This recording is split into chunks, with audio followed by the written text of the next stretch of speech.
Olá pessoal, tudo bem?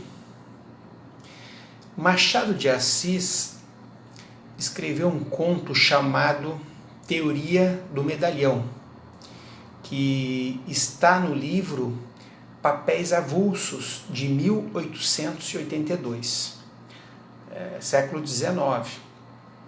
Janjão completa 21 anos, e que era a maioridade na época, e seu pai o chama para ter uma conversa com ele, depois do último convidado ir embora da festa de aniversário. Logo no início da conversa, o pai fala uma das frases que para mim é uma das mais bonitas do conto.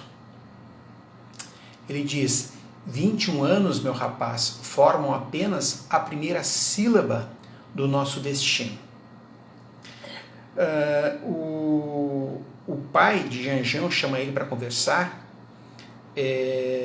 para dizer que ele tem muitos caminhos a seguir, mas ele deve, sobretudo, se tornar um medalhão, ou seja, um bambambam, um indivíduo de destaque social, alguém que se dá bem na vida.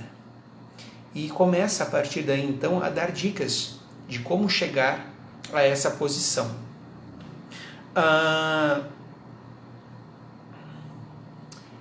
O pai começa a explicar para ele que ele tinha o sonho de ser um medalhão, mas ele não conseguiu atingir essa condição porque o seu pai não tinha dado as instruções corretas para ele. Ele não queria que isso acontecesse com o seu filho. Então a gente vê aqui que ele quer se projetar no filho, o pai quer se projetar no filho.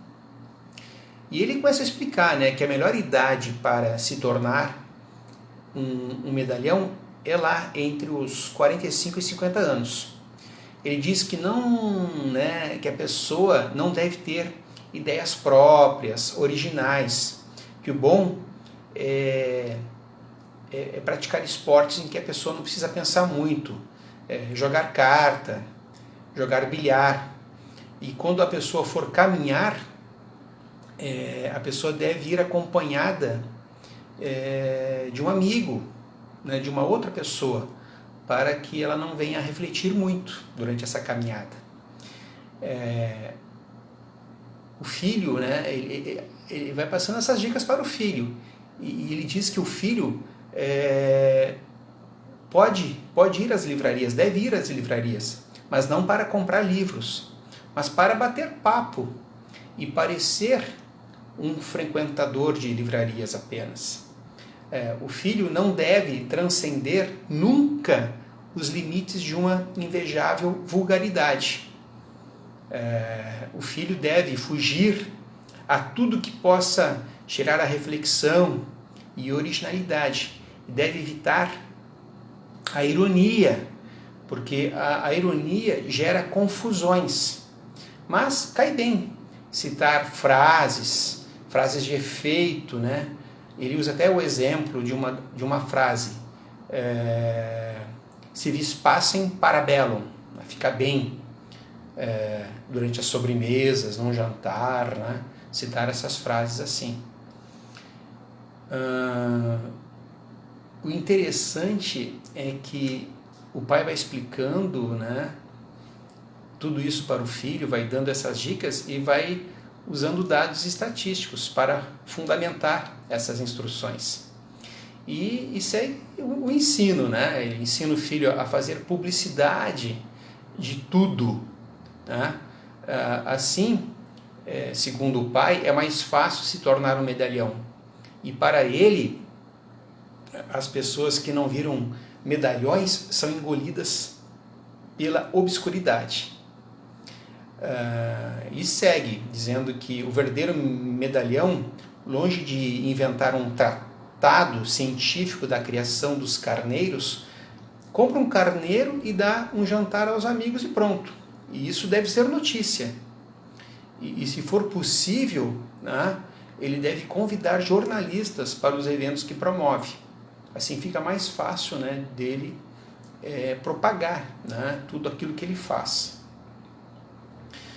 O pai encerra a conversa dizendo que as suas lições, essas dicas, essas instruções que ele dá para o filho, guardadas as proporções, vale como o livro O Príncipe de Maquiavel.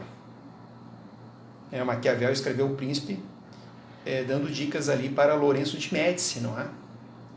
Então fica claro que o pai presume, né, que a sociedade é medíocre e que vale mais parecer algo socialmente falando, né, do que realmente ser algo. Então eu pergunto, né, para vocês, vocês conhecem alguém com essas características? Eu acho que não é muito difícil de achar, né, pessoas assim, né?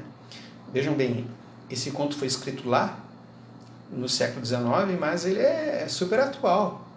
Então, se você conhece alguém com essas características, não é? Dá para imaginar se essas características elas foram aprendidas de alguém, de algum tratado, ou essa pessoa age assim com um certo instinto de sobrevivência social? Fica a pergunta. Então, leia Teoria do Medalhão de Machado de Assis. É muito bom.